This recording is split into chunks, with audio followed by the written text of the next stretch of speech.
Assalamualaikum warahmatullahi wabarakatuh. Halo teman-teman semuanya.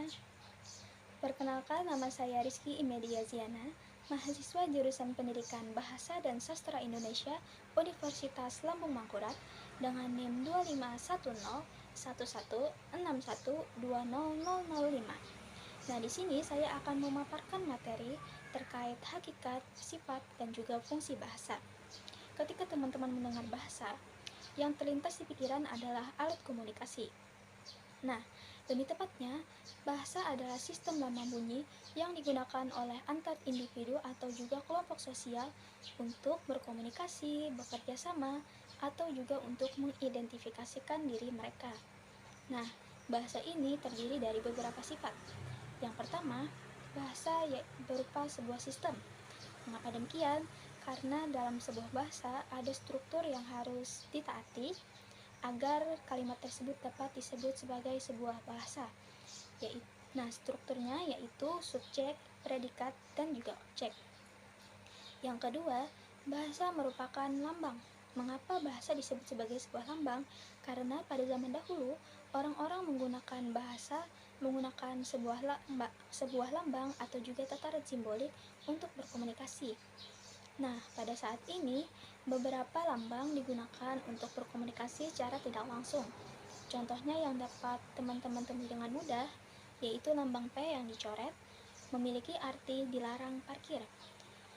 Yang ketiga, bahasa ini merupakan sebuah bunyi. Mengapa bahasa disebut sebuah bunyi? Karena bahasa itu adalah sebuah bunyi yang dihasilkan oleh alat ucap manusia, yaitu mulut. Nah, yang keempat, bahasa bersifat arbitrer. Nah, sebelumnya teman-teman harus tahu terlebih dahulu, arbitrer itu apa sih? Nah, arbitrer merupakan sebuah kalimat, sebuah kata yang memiliki arti sewenang-wenang, mana suka, atau juga tidak tetap. Contohnya pada zaman dulu, email disebut dengan surel atau surat elektronik. Nah, seiring berkembangnya zaman nih, surel tersebut berganti menjadi postel atau post elektronik dikarenakan yang dikirim melalui email bukan hanya berupa teks saja, tetapi bisa juga berupa foto atau video. Selanjutnya, bahasa harus memiliki makna. Mengapa bahasa harus memiliki makna? Karena apabila kalimat yang diucapkan oleh seseorang tersebut tidak memiliki makna, maka tidak akan terjalin komunikasi, karena komunikasi itu bertujuan untuk menyampaikan suatu makna atau tujuan tertentu. Selanjutnya, bahasa bersifat konvensional. Mengapa bahasa disebut bersifat konvensional? Karena bahasa ini harus memiliki konsep yang dipatuhi oleh dirinya sendiri. Contohnya seperti di Korea, mereka memiliki banyak sekali dialek-dialek yang berbeda meskipun berada di dalam satu negara yang sama. Contohnya seperti dialek Hongdae dan juga dialek Busan. Mereka memiliki perbedaan seperti perbedaan intonasi atau juga perbedaan pada kata yang diucapkan. Kemudian, bahasa ini unik. Mengapa bahasa ini disebut unik? Dikarenakan bahasa ini memiliki ciri khasnya masing-masing yang berbeda. Contohnya seperti di Indonesia memiliki banyak sekali bahasa daerah yang berbeda-beda, dan tidak seluruh masyarakat Indonesia dapat memahami bahasa daerah lainnya. Kemudian, bahasa bersifat produktif. Meskipun unsur-unsur dari bahasa itu terbatas, tetapi dari unsur terbatas tersebut dapat menghasilkan kata yang kemudian dipadukan menjadi sebuah kalimat dan terjalinnya komunikasi. Seperti di Indonesia hanya dengan 26 alfabet saja, tapi dapat menghasilkan kata-kata yang kemudian dipadukan menjadi sebuah kalimat. Lalu ada bahasa yang bervariasi. Mengapa bahasa disebut bervariasi?